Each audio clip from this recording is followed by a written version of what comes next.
Excellent! Hey guys, I'm back with more CES 2017 coverage. I of course want to start off by thanking my sponsors, Gigabytes, OCZ, a Toshiba company, as well as DeepCool. And that's where I'm at right now, is the DeepCool suites.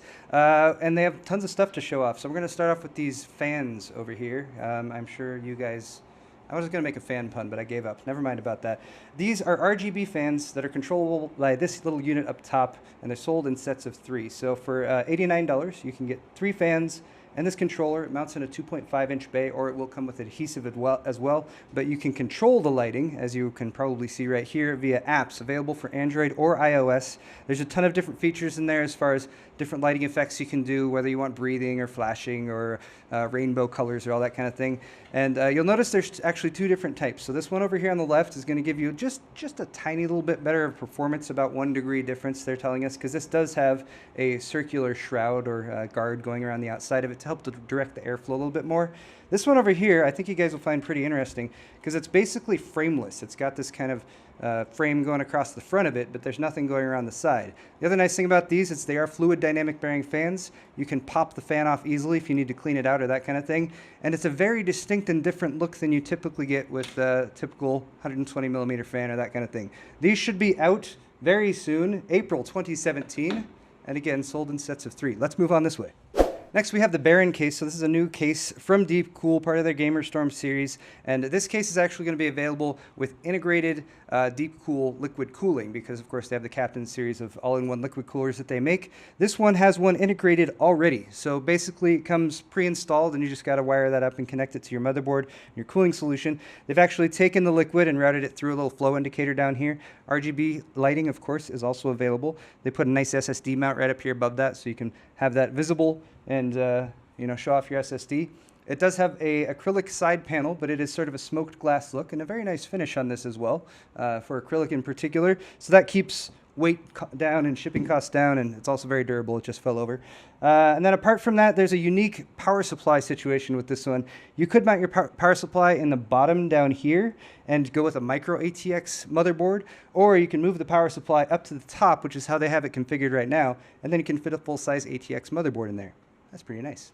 Also, it's metal on the front and the top. It's a very nice painted finish as well. And of course, you have typical I/O up there and that kind of thing. Let's move over here. That last Baron case, by the way, is $129.99 MSRP, and it should be out in a couple months, possibly 3 months, maybe April timeframe. Next up is the Earl case liquid. Here you have a similar situation, but a larger style case made for full ATX chassis. So you have a power supply shroud down there at the bottom, a couple SSD mounts, of course, and then again, the integrated liquid cooling solution. This one in particular has a red accents, both on the LED strip at the bottom as well as the fan up on top. It's got a 140 millimeter radiator right there. And then again, they've integrated a cool flow indicator right there. So everything's all connected there, so you can liquid cool your CPU right out of the box. Other than that, fairly standard configuration as far as the look of the case overall. A box style chassis, a bit of an accent here on the front panel. And then again, we have that smoked acrylic panel that goes on the side, so you can get a look in at your build once it's all set up, configured, and good to go. This one is going to retail for $150, and bear in mind, again, you're getting the case and the liquid cooler, but they're telling us that they're also going to, later on down the line, release versions of these cases that don't have the liquid cooling, and they will be significantly less expensive. You can just guess what it's going to cost, because I don't know right now. $70. Next new case is the new ARC 90, a new version of the ARC 90. So this one is a lot more high-end, you might say. It's got tempered glass panels across the front, the side, and at the top, and then of course the side panel here is also tempered glass. It has a really cool radiator going up the front here. They have red fluid in it right now, and I believe that's what it's going to ship with. But it also has an LED array or strip that goes down the front here, as well as over the top. You can control that, as well as with the control of the GamerStorm logo down there. There's a little flow indicator down here in the front too. I thought that looked pretty cool. And inside, they have this cooling array. It comes with a 280 millimeter radiator that's installed in there already. They have 3 fans going across it. And then on the opposite side over here, the side panel has a bunch of slots sort of cut out of it. Looks really cool, and that allows for direct ventilation of the heat from that radiator. So a very good way of keeping the heat out of the rest of your system, because it's not even going to come back there and affect the rest of the system. Speaking of the rest of the system, that's an AM4 motherboard. If you guys didn't notice, maybe even a Ryzen CPU in there. We're not really sure. And that motherboard is just there to show that these new coolers from DeepCool are going to be fully AM4 compatible. So if you're looking forward to Ryzen and you're looking forward to water cooling your Ryzen chip, then maybe look to a DeepCool cooler. Also, there is an extension here for your PCI Express slot, so you can take your graphics card and either do it directly into the slot, or you can bring it out and have it showing up there right out front through your side panel, so it looks pretty. One more thing to show you guys. No, two more things. We'll save the best for last. A quick update for the DeepCool Captain all-in-one liquid cooling series is an RGB version of it that they have right here. So you might see RGB lighting going on there in the back. If not, I can control it with the remote control. Wait, where'd the remote control go?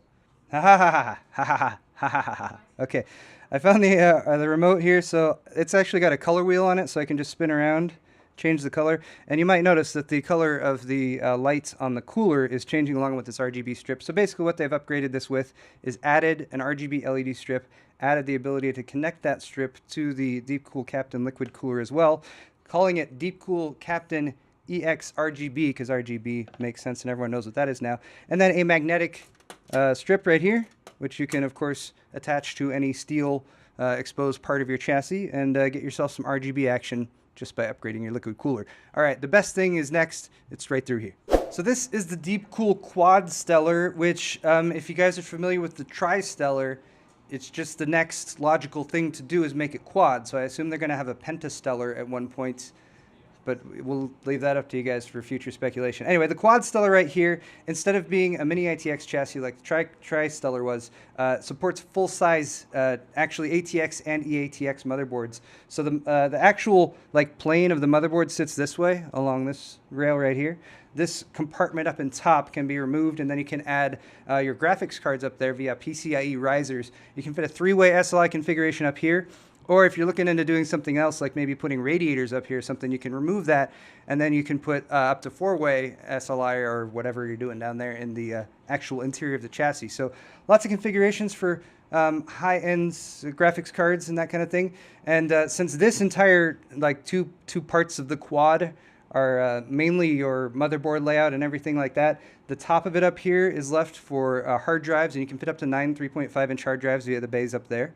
It of course has some RGB lighting across here on the front. Down in this quadrant you have a power supply area, and then they also have some RGB lighting in there. They're still working on this as a prototype, so they're planning on coming out with it in a few months now, but they're aiming for a $300 price point on this, which is less than the TriStellar was. And for a case like this, that's looks very custom designed and very different than your typical standard ATX chassis. That's pretty cool. Additional features also include the ability to, I already said extended size motherboards, but you can fit really, really large motherboards in here.